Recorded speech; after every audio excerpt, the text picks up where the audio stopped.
ಎಲ್ಲಾರ ಪ್ರೀತಿ ಕಣ್ಣಿಂದ ಶುರುವಾಗಿ ಹೃದಯ ಸೇರ್ಕೊಂಡ್ರೆ ನಮ್ ಪ್ರೀತಿ ಹೃದಯದಿಂದನೇ ಶುರುವಾಗಿದೆ. ಒಬ್ಬರನ್ನೊಬ್ರು ನೋಡ್ದೆ ಲವ್ವ? ಇದೆಲ್ಲಾರು ನಡೆಯೋ ಕಥೆನಾ? ನಡ್ದೆ ನಡೆಯುತ್ತೆ. ನಾವೊಬ್ಬರನ್ನೊಬ್ರು ನೋಡ್ಕೊಳ್ತೀನಿ.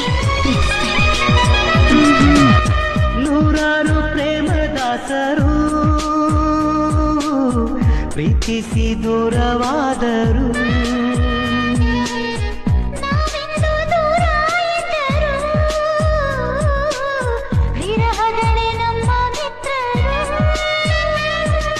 ನೋಡದೆ ಪ್ರೀತಿಸೋ ನೋಡೋ